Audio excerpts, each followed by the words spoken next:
right, everybody, welcome back today. Super special day. It's not often that I get to sit and chit chat with people that are really in the title industry and doing the cool behind the Wizard of Oz curtain stuff. So today we have Jennifer McIntyre. She's with Resource Title out of Ohio, Columbus, Ohio. What part of Ohio? I'm in New Albany. Our headquarters is in Maryland, and we have an office Okay. in New York, and we have an office Oh, in Ohio. so you're every place. We're every place. Nice. So how long have you been in the title business? I've been in the title business too long. That's why I have a drinking problem. I always tell people I was too to quit. So I Yeah, and it's funny because it's like once it's in you, even though there's days where I'm just like, "Ugh, why do I do this?" But I don't yeah. know. The nice thing about title, right, is something different every day. I'm working on a deal right now with stuff that I've never seen before. So Really? I yeah. I've been in the that's why I always tell people, I'm like, you just never know because there's always weird things. I've been in the title business for 7 years now. Okay. And I had no desire to be in the title business. I had Yeah. no life in the title business. My What degree straw did you draw to get thrust into this world? I know it's kind of weird because I'm actually a journalist. Really? And it just makes me, and I collect vintage typewriters, which I'm bummed because you can't get them anymore at Goodwill like you used to be able to. But Okay. no, my degree's in marketing and journalism, and I used to be an entertainment writer. So I followed bands around, bands that you and I saw and Yeah. interviewed them. Yeah, I I feel like I want have to talk about that more than the title. That'd it's be actually I've got some pretty cool stories. But I have a gaggle of children. So my oldest is 34 and my youngest is going to be 21. So we've okay. got five. And so Yeah. when I was at home with kids, I ended up doing sales. And my last job prior to being in title, I was a sales manager for like a high-end closet design system. Really? Okay. And my sister randomly in retirement, totally random, bought a title company in Canton, Ohio. Yeah. And so she called me one day and said, "Hey, I'd like you to come work for me." And I was like, "I don't know anything about title, like Yeah. at all." I mean, I really didn't, other than buying a house. Oh, I said, I sure. didn't know anything about title and I'm in sales. I don't know shit about numbers. I'm the wrong person. So I had to take pre-calculus 3 times in college, and I flunked out of basic accounting. So I shouldn't be running any businesses either. So yeah, well, you're like me. You're a salesy entrepreneur person. Like paperwork and numbers aren't like your thing, right? You like to go out and meet people. And so she pitched it to me like this, which was so wrong. All you have to do is just go meet realtors and lenders and take them out and feed them drinks, and they're just throw orders at you. You had me at drinks. I'm ready. Well, that's for sure. Which maybe happens in Canton, Ohio, which is a very small compared to Columbus. I took it up. I said, okay. One thing that was different is at the time I had a pretty decent salary and she wasn't really able to give me that salary. So Mhm. she said, well, what if we just go straight commission? Which honestly, to tell you the truth, David, I don't know anyone in this business that's straight commission. Most title people get a little salary and then a portion. And because I'm straight commission, I'm basically like you guys. I don't Yeah. get paid unless the deal closes. That's part of the appeal of why people like working with me because I hustle. Because Yeah. I have to get it. I'll help you find a buyer. I'm going to help you get the title work done. I'm going to do it. If we can't close it, we can't close it. Right. Like that means so. Anyway, long story short, that's how I got into it. I was just doing regular realtors. Okay. And I had a bunch of realtors that just had investors and they would never give me their deals. And I was like, why? And they're like, they were foreign investors Yeah. and they had worked with a particular title company. And so they were nervous about us understanding. Slowly, I got them to do it. And then I started noticing that on a lot of these deals, it was these hedge funds that were buying the properties. And I reached out to them and said, are you using a title company like everywhere in Ohio? And they're like, yes, we have to find a new one in each. See, if they had you, they wouldn't have this problem. Right. Easy REI closings. We could have helped. Yes. So I started reaching out and I was like, wow, this is a whole nother niche that most title reps aren't clamoring in, right? They're trying to get regular realtors. And so I just went head first, especially during COVID, because you couldn't go out and meet people and get them drunk. I just started going onto all these Facebook groups and meeting all these investors. And then slowly over time, I just got known as the wholesale whisperer. Yeah. Wholesale whisperer. Because we're all a little bit, us wholesalers, we're all a little bit special. We need Well, some. I'm really good at talking to the sellers. I'm really good at talking to the sellers and making them feel comfortable. And then I got into novations and seller financing. And then I was like, hey, I want to be a one stop shop. So what else can I do? So I help with probate. I do transactional funding. I mean, literally, if you are a wholesaler or an investor and you bring your deal to me, there's not any part of it that I can't do. And then working with you is even better because it's like we've got it all covered. So let's go back a little bit. So your sister buys this existing title company. Were they doing much business at all back then, or? Yeah, and this is sad, and everybody kind of knows about it. But yes, they were doing business. They had no foothold in Columbus. Mhm. So I started in Columbus cold, no office, and there's 100 title companies in Columbus. And I had to talk people into using this Canton title company. But Mhm. over time, people heard about me, and other title companies wanted me to come work for them. And even though my sister was always like, hey, if this isn't working out, we can always switch. I ended up taking a job with a company where the owner wanted me to really grow it. And I grew it from 2 employees to 17, and the rest of my family stopped speaking to me. So I lost my whole family over title. Over So title? when people are like, you're passionate, it's because I made some ultimate sacrifices. But I'm not even mad because if it wasn't for her, she wouldn't have gotten me into it. I would not be enjoying the fruits of my labor the way I am. And I've met some really wonderful people. I think that's a positive way to look at it, right? Like, certainly at my age, I've been through some partnerships and all the different things. And you have to always look for what there was always something good that came out of it, right? It's something that maybe it pushed you in a certain direction or kind of got you, for me, I had a partner that it didn't end really great, but Mhm. because of being with him, it got me to, going out to events in other states and getting on stage and doing some other things. So there's definitely, I'm thankful for at least the good parts of it, right? Well, I think everyone comes into your life for a reason, a Yeah. season, or sometimes pleasing, and sometimes all three. Yeah, yeah, exactly. Some hopefully, if you, it's like when the triple sevens come up on the slot machine, right? Yes. And so honestly, that part of it kind of sucks, but people that are my best friends in this business, and Yeah, I would never have met them without it. And I really, really enjoy helping people's businesses grow. Like yeah, I always tell people, I don't want their business. I want to help them grow their business. sure, So, exactly. And we say the exact same thing, right? We're mm-hmm, here for one deal. We want to help you really, mm-hmm. scale and grow, remove you from the miserable parts of all the paperwork, and let you focus on all the fun stuff, right? Oh, So yeah, because it's always just fun. yeah, I know. I was telling somebody that the other day. I'm like, my goodness, if I knew how challenging this would have been, I might have second thought all of it before I started. So you're in our industry. You deal with lots of investors because you've seen a lot of people kind of from the outside what makes somebody successful, and the people that kind of just do one deal or zero deals and kind of peter out. Have you noticed any commonalities Mhm. between the super successful people? I think the thing that's so important is the same in any entrepreneur or any business. It's all about who you surround yourself with Right. and staying in your lane. Mhm. Okay. Like that is what I tell people all the time. I'm like, I'm doing title. You're going out and getting deals. You go get deals. I'll do title. Yeah. When people at realtors, lenders, it's like staying in your lane, Yeah. surrounding yourself with a good team of people. If you don't know, then make sure you've got people that do know and don't try to know when you don't know. Yeah. Yeah. And That's the thing I see commonly. yeah, I think part of the problem with that, the hustle culture, and I say it's a sickness that entrepreneurs have, but we get stuck in this trap of thinking that we have to do everything and be great at everything, and that's not really true. To me, the most successful people, they do the thing that they're really amazing at, and then they'll outsource or hire or bring in people to do the things that they're great at, and that's when that kind of all comes together, that's when you see the magic and a lot of the growth happen. I think it's pretty normal, and I'm sure you've done it too, because that's the hardest thing for me was delegating, because I'm like, no one's going to care about these deals the way I do. No Yeah. one's going to answer the way I do.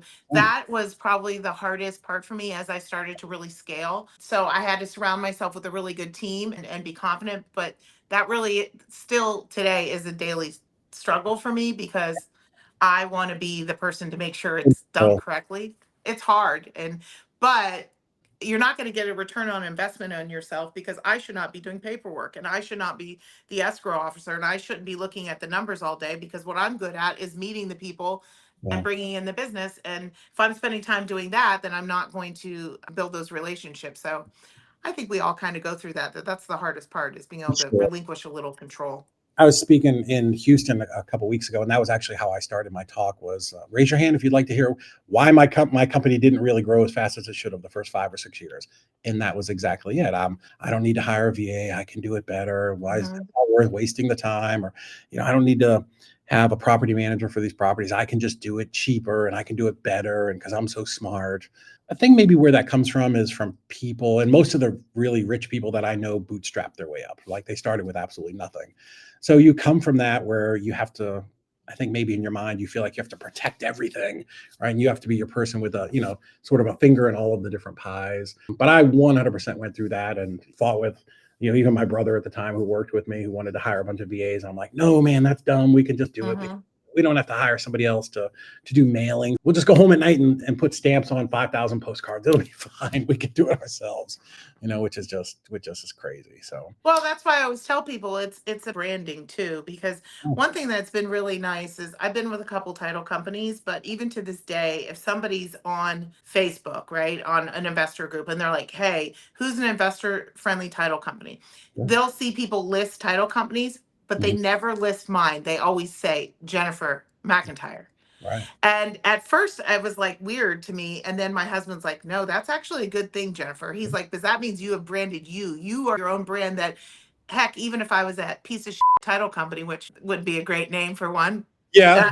uh, that they would still be like, oh, Jennifer works there. So I trust it. So Yeah. I really learned about branding myself in that sense that they know there doesn't matter where I'm working, that they're going to get me and my service. And so in that respect, I'm kind of glad the way I did things and very slowly and organically this way instead of like taking in all this business, because what I didn't want to do was just mess up and then then they would think that was me. So I've sort of branded myself, Yeah. if that makes sense. Yeah, absolutely. And I do the same. I think you see that a lot with realtors because they bounce Hmm. around from bridges Hmm. so often. You're deeply involved in title. Obviously, that's your world. That's your life. That's your world to live in. You must have seen a lot of crazy deals. Any that kind of stand out for you? Oh yeah. And Yeah. protect the Well, innocent. Well, first of all, just to say in general, and I know you don't you think this, but I think people have a misconception about title. I think they think there's not a lot for us to do. I think they just think that we just sort of put some numbers on paper and we, ask for some documents. And I don't really think people truly understand Yeah. the five different sections of it, how incredibly thorough it is, how Yeah. we make the least amount of money and we hold the most risk. I see that's an even better place to start. Let's talk about that because I had a title agent come in, a good friend of mine that runs a big title office here in Chattanooga, and we whiteboarded it out one night, like everything the title company does, and I was stunned. And I've been an investor for 20 years, and I had never seen behind the curtain, like what is involved. So give us a little insight on that. And I was going to segue that into some weird stories, is that we only ask what we're asking for from you, and sometimes people don't understand, why are you doing this? Why are you almost like sometimes I say, do you really think I'm not trying to get this to the closing table? Like you think I'm just trying to put these, we are on the hook for this. Yeah. Like I know you've already paid you've already spent your commission check, but listen, there's a reason why we're asking for this, and there's a reason why we're so thorough. And one of the things it's unique to Ohio, I think there's only a handful of states left, is dower rights. And people just don't understand dower rights, meaning that it doesn't matter how you're entitled or when you got that property. If you're married at the time, your spouse has to sign off, Right. unless it's in an LLC or a trust. That's particularly interesting when you're working with clients from other countries, Yeah. because I've had some people say I'm married but not legally. Well, what the hell does that mean? What kind of hokey state are you from? They're like, well, we had a union, or this. So dower rights is always interesting, especially in countries where are very men dominated. Yeah. And they're like, well, I don't need to have my wife sign this. I'm like, yeah, you do, here in Ohio. And we've gone to closings where, especially if they're completely covered because of their religion. And so I know to bring a woman notary because they have to take it, we have to see them. Yeah. And we've had people under there. Really? That's wild. So that's one crazy Wow. story. Fake people. It clearly was not, it was like a little girl. It was like a 12-year-old girl. His wife was not in the country, but he was legally married. Yeah. And so I was like, I brought a woman notary for that. I respect the culture. I know that a male can't see, but I'm like, they gotta take it off. Wow. And not so how does that end? Like Us obviously not closing. we're not closing, right? Us not closing is how that ends. Yeah. Wow. So obviously that deal didn't close. So let's talk a little bit about some of the things that the title company does that most people don't realize, right? All of the my understanding is, of course, it's an insurance business, just like anything else. It So is. you had mentioned earlier about being on the hook. So yeah, Mm-hmm. explain like sort of what that process is, like the title search and trying to, clear off anything that's on the commitment. Is And this then, for people to watch when they're going to go to sleep? yeah, no, I know I'm fascinated, but you know what it is though? There's so little education about it. And even when I was wholesaling and Yeah. then as our transactions company, sometimes we'll get people to say, well, can't you just push the title company, push it through? Just push it. Yes. And that's crazy, right? So I explain it to people, but I'd love to hear how you explain everything that the title company does. Obviously, I won't go through everything because it would be Sure. really boring. And you're right. We're essentially an insurance company. And so that's why I always try to tell people I said, we have underwriters, just like, well, one, we're licensed. A lot of people don't even know that we hold licenses. Yeah. So, our license is at stake too. So we hold licenses. We're actually technically an insurance company and we have underwriters who underwrite us, and just like you do with your car insurance. But I think what people don't realize is I think they think we're just, well, one, I think the biggest misconception, they think you're searching the house, that people don't understand that you're actually searching the person. Yeah. So that's always, I think people are shocked because we're like, we're actually searching the person. And I think people think that the title company only just looks for liens. I don't think they understand that we go through all of the deed chains, all of the deeds back 40, 60, 90 years, like looking at all of the deed chain. I think that's something that people don't realize, that we're looking for issues or discrepancies. I have a deal right now that's a land deal that the family inherited it way back, maybe in the 70s. And there's one, they had multiple children, and there's 1/116th Mm, of the deed chain where somebody is missing. You know what I'm saying? And so it's like, yeah, these were quit claims. These things were filed. These things were done at the courthouse, but the courthouse doesn't go and check to make sure it's correct. There was a title chain break where we like lost a person. yeah. So I think things like that. I don't think people realize the depth of where we're going. It's not just, hey, we're looking to see if you have liens. We're really making sure that every transfer, the legal descriptions are done right. There's just a lot more to it than simply handling money and looking for liens. Sure. And what about people who are like, can't we just close this on a quick claim? You don't even know. I should have t-shirts made up.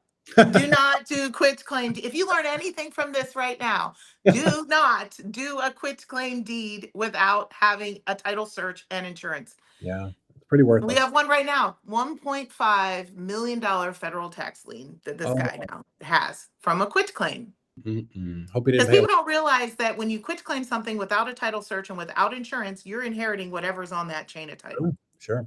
Yeah, the way I explain it to people is if you have two identical houses, and let's Mhm, just say they're both worth 100,000, right? Cash value is mhm, 100,000. The one with that I can get a warranty deed on, awesome, $100,000 cash value, thumbs up. mhm, But the one that has a quit claim deed, 20, 25,000, right? Because I'm taking on a lot of risk. I don't know if it's mhm. I'm not the quit claim deed doesn't mean it has a bad title, but it doesn't mean that it does or it does have a good Right. title. So it's like I tell people it's like a salvage title on a car. Yep, you're the owner mostly. Hopefully you're the only owner, but there's just inherently a lot more risk in there. And why would somebody want to sell it to you on a quit claim deed? And if they disclose it, hey, I bought it in the tax sale, I'm past the redemption period, but we can't get title insurance on it, so I'm going to sell it on a quit claim deed.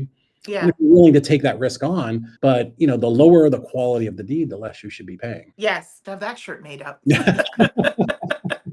I tell people the warranty deed is the granddaddy of all deeds. And then Well, and especially if you're in a dour state. If yeah, you're in a dour state like Ohio, and a lot of times people just go on the internet and they'll download a quitclaim oh, deed form, and they don't realize that in Ohio you have to have marital status. yeah, So I've had plenty of properties where investors got it on a quitclaim, got it cheap, finished the house, maybe paid 100,000 for it, put all this work in it, went to sell the house for 400,000, yeah, and guess what? There's no dower. So we have to go back on these deeds and find these people and see if they were married. right, And this particular case, back 3 deeds, they were married. So that person was still technically entitled, and she would not sign off her dower rights without money. sure.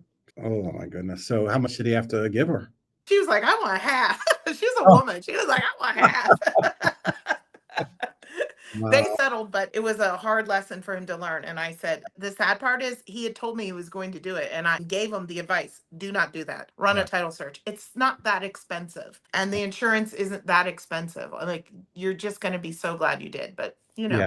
Doing all this. Two stories, because I've been an investor for a bunch of years, and one time we were buying this property subject to in Cleveland, Tennessee, and the partner I had at the time, he's like, I can just draw up a deed. Okay, Mhm, great, cool. We'll save $200. It's going to be great. mhm, We were broke and we were just starting out, and mhm, we corrected that deed like 3 times before we finally took it to a title company and said, okay, we're stupid. mhm. We're apparently not smart enough to do a deed. You would think it would be very simple, but can you please just fix this for us? Because like we have run out of patience, and obviously we can't get the margins right. We can't get the font right. We can't get the legal description right. We Yep. need a professional to do it. And, I tell people that all the time, title work is not the thing you want to do it yourself. It's just not the thing. I think it's what's really interesting too, just in the short time that I've been on the investor space, how the laws are changing. No, fast, right? County by county. Like, for example, I know I keep talking about Ohio, but I do the entire United States. But there are counties now in Ohio who will not allow you to record a memorandum of sale anymore. You cannot cloud title. So in county in Tennessee, no more unilateral clouds. So Yep. there was an investor here, and I actually had to sue this guy as a super quiet title. My situation was I bought this property, got title insurance, and the this guy had the property listed. So Hmm. almost right after I bought it, his agent called me and said, "Hey, do you want to sell? I've got these two investors." I'm like, yeah. I'm going to make like a $20,000 profit, bing, bang, boom, in and out. And Hmm. they did the search and they found this guy's cloud. My title company had missed it. This guy, that was his thing in town here, is he had hundreds of these notices. Hmm. And it got all the way up to the registrar of deeds, and she was like, "Nope, we're done. We're not Yep. doing it anymore." And I was just telling that in a Facebook group, a student group yesterday, like they're going away because investors have abused them. They're just out, they're not releasing them, they're just memoing everything, and that's not what they're there for. Same with subject to, No, because what's happening is most of the title underwriters no longer allowing title companies to do subject twos because they're so litigious. And yeah, even with the proper documentation, even like my other title company, we had every document in under the sun. Listen, they're not paying off your mortgage. You're taking this risk, da da da da da, hold harmless. But the problem is people still can sue. So even if they lose, the title companies have to go about fighting these. And so I think you're going to see a lot of subject to going away. yeah. I think it's a great tool. And when I started, 20 years ago, it was Mhm. the right thing. We were saving people who couldn't sell their house and foreclosure and all that stuff. And now it's just become, it's this round peg that they try, some of these investors try to jam into every single hole. And Yes. it's not the solution. And, even us in a transaction coordinator, we talk to sellers and they're selling their house. They don't understand because the wholesaler did a bad job and didn't explain it to them correctly that, yeah, no, this mortgage is still going to be out there. And, I'm going to pay it, but you're technically still responsible for it. And it will keep you from buying another property. Yes. Yeah. So I think you're going to see that. But I've seen people sort of shift from wholesaling to novating Right. for sure. Big novation push. Yeah, I mean, it's good. I like novations. It's cleaner. It's a little bit more closer to a retail transaction. So yeah, there's a lot of those. And the next thing that's coming out is like an installment method. So this is kind of the new. Yeah.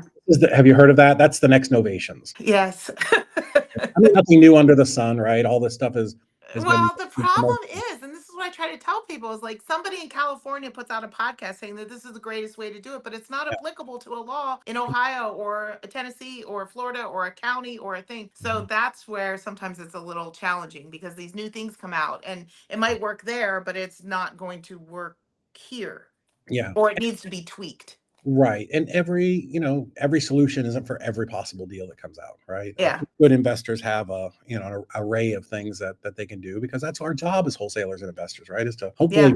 make the situation better by helping our sellers out with individual problems. So yeah, but it's always an adventure. It's always an adventure in our business and dealing with the wholesalers and the buyers and the banks and the mortgage people and all of that stuff. What do you see as kind of one of the biggest problems in our industry where people could, if somebody was listening to this in their business, what could they adjust to, at least on the title side, make your life easier and make their life easier and get their deals closed, quicker and faster? Honestly, this is going to sound really stupid, but it's some of the most basic things. You would be shocked, David, how many contracts I get Mhm. where the person who signed the contract doesn't own the property. Oh yeah. Like, go to the auditor and recorder site and make sure that when you're locking up your deal, that you're talking to the person who owns the property. Is that sounds so stupid, but I cannot even tell you. Yeah. Every day I get one where I'm like, hey, your person doesn't own this property. Yeah. It's this story or it's this person or, yeah, we see that quite a bit. Yeah. So that's one thing for sure, especially because people are like, well, they have a will. I'm like, that doesn't mean anything. The will just tells you how something is to be probated, unless their deed is a transfer on death or has survivorship language. I get that all all the time. Like grandma left it to the grandson. He's like, look, I have a will. I'm like, yeah, but it's still in their name. So I think doing some of the basics, I think it's honestly the reason why I think wholesalers and off market people get such a bad rap is people think that there's something nefarious and slimy going on. Realtors, I talk to brokers all the time and I get into these very heated arguments of like, listen, not every house is meant to be on the MLS. No. We are doing good and there are things that are helping people. And I'm always trying to elevate it, like to show people that there is a time and place for these types of deals. But you know what? They're slimy realtors, they're slimy lenders, they're slimy everything. So there's Yeah. always going to be a bad person in this industry. Right. But I'm excited to see how it's starting to. I think Novations helped a little bit because it ended up putting some properties into the marketplace that weren't normally there, especially like here in Columbus, where there's such a shortage. So it was almost like the realtors were kind of forced and the lenders were kind of forced to come into this world and they see that it's not this nefarious world that people make it sound like. And so I'm always trying to elevate it and bring people together with commonality and show that we all have the same end goal. That's really important to me, for Yeah. sure. I don't think we need to have this adversarial relationship licensed, and they really don't talk about anything to do with, with investment real property, right? I mean, and They of course, don't. we know that the realtor classes teach you how to fill out forms and Hmm. calculate taxes and all that kind of weird stuff. I tell people, like, if this is realtor world and it's a big circle, and this is investor world, they kind of intersect a little bit on the edge here Yes. in that we're Yes. dealing with properties, but they're generally completely different. When I was wholesaling, I had a realtor, a good friend of mine. He called me down to Lafayette, Georgia, and he's like, I got this house. Do you want to buy it? I'm like, well, dude, you sold the lady her new house. Why aren't you selling her this one? Yeah. The truth is she's a hoarder and it's really bad inside, and she doesn't want pictures online, and she doesn't want her neighbors to come in. She just wants a very quick solution, right? So there's Mhm. just always a reason, probably 30% of the deals that close out there where somebody just needs a solution different than an agent, and that's okay, right? That's why someone takes a Yes. $20,000 watch in and pawns it for $1,000, right? It just, everybody's a little bit different. The realtors go, they take classes and you're right, there are good and bad in every industry. Frequently what I say is, wholesaling is amazing. It's great. It's the great equalizer, in my opinion. Doesn't matter who you are, old, young, skinny, fat, blue, white, purple, come into this business and get really rich and make a lot of money if you just want to work hard and learn. And gel people. Yeah, Like that's the part that I think people don't get. I think they think like you're just taking all their equity or you're scamming them. I was like, listen, this house is going up for sale in a sheriff's sale. Their credit is poop. It's a trap house. yeah, Like this isn't going on the MLS for yeah, a nice 2 to 4 Sunday open house. that's right. I Yeah, said, and you can't Jedi mind trick somebody into selling their house, right? Either they want to sell it, or they want a quick solution, or they don't. But yeah, so a great way to get into real estate, and that's what's amazing about it. The bad side of wholesaling is that anybody can get into wholesaling and make a lot of money and screw people. So yes. we do get, of course, unscrupulous people, and those are the people that are doing the wrong thing and kind of ruining it for the people who are trying to actually Yes. help people. But the world has a way of weeding those people out. It does. Yeah, we see them going to jail frequently, Yes, we do. which is fantastic. But tell me this, how should Yes. people get a hold of you? Because I know now people are like, Jennifer is awesome and she's the title agent I've been dreaming of all my life. So how can I get a hold of her and do some deals with her? Okay, literally people have said that. I'm not even joking. Listen, I know. I said yes, and I feel like all of a sudden my number got put on all the bathroom stalls Listen, because hit's a hit. You got to take the ones you can get. no, seriously, because I will say the most wonderful thing is people are always say, "Oh my gosh, how can I repay you? Can I give you a cut or can I give you this?" I'm like, "No, I'm licensed. I can't take anything like that." But referrals are the best thing, and I'm just so blessed to have such great clients. I mean, every single day I get 5 to 10 calls a day saying, "I heard you're the best to do it." So the best way to get a hold of me is literally to text or call me at 614-537-3096. That's literally the best way to just shoot me a text and say, hey, I'm interested. I have an email too. I mean, I can tell you my email, but honestly, that's the best way to just kind of get it going. And then I can figure out what's the best way to help you grow your business too. Like I said, we do most of the states. There's a handful we do not do. So it's so nice to be on a national level, especially when you're a wholesaler who's, in New Jersey and you're, trying to do all these different places. It's nice to have one title company, not have to keep calling, every city of every state you're in and trying to say, oh, who do I use? Yeah, and For especially sure. somebody who's investor friendly, right? Because not all title companies are the same, and that's their right to be whatever kind of title company they want, right? Some And people, some say they are. oh, And that's the worst. And then, yeah, that's the one that's the worst. So my advice to people, well, A, if you're not using me, that's dumb. But if you are not going to use me and you're asking a title company if they're investor friendly, you better ask some hard questions, because they'll say yes, but you better ask them specifically. Do you do these types of transactions? Do you use a split Alta? Or think, like you need to ask them very, very, very specific questions, because I've had many clients who are now my clients who said, yeah, I called ABC Title Company. They said they're investor friendly and they didn't know and they really can mess up the deal. Like really mess Well, up the deal. 100%, because you got some, secretary at the front who just doesn't know, right? Send me over your Yeah. file. Well, investor's a broad word. It is, right. Oh, yeah, yeah, yeah, yeah, for sure, right. And what I tell people as our, in our transactions company, it's my responsibility to make sure your deal closes. So I don't want to send your novation deal over to just anybody and who says they'll take it, and then 2 weeks before closing, they're like, oh, whoopsie, my Mhm. underwriter won't do this type of deal because of whatever, because he doesn't understand it and he's never seen it before. So he's going to, and then now my client is going to probably lose their $40,000 deal, And because, and they'd be mad at you. and as they should be. So we're very careful to vet people. Of course, that's why we work with you, because we want to make sure that we're only bringing good quality people into our transactions. So Yeah, and it's the same thing. That's why I tell people about you guys, because I'm like, there's nothing like, again, stay in your lane. Go do what you're good at and let the other people who have been there before. Because it's not even just that, it's the type of documents. And people don't realize it's not just state by state, it's literally county by county, so you really need somebody that knows what they're doing. yeah, no, that's exactly it. I tell people there's 50 states, and there's attorney and title and abstract, and some states are a mixture, like California, you get a little bit of everything. And then beyond that, then there's 3,500 counties who like to do dye tests and sewer inspections and rental inspections, just all kinds of weird, goofy things. And to make sure, ultimately, to kind of bring it all full circle, the title company and the reason that we use them and that we get title insurance and we do title searches is so that the end buyer, whether that's, me or my wholesale buyer, has a deal that they can move forward with and make money. Yes. Our job as wholesalers, the job does not end the day I wholesale that property, right? Property lives on, and whoever the next owner is, if it's a rehabber, he needs to be comfortable that he bought this property and he's spending his $200,000 or $300,000, and the $100,000 that he puts into it, he can make money and be able to sell this property. Because like the person you brought up earlier, with the $400,000 house, that was really bad. That puts him in a bad spot after investing in the property, investing his time, investing all of his money. Now he's hit the wall and he can't sell this thing, and he's got either his money tied up or a private lender, or God forbid hard money or anything like that. So title insurance is very important. In the early days, I would discount it and tell buyers, oh, you don't need to get title insurance if you don't want. But man, after having to go through a suit with quiet title one time, I realized, absolutely how crucial it was. It was a big old struggle to get things cleaned up.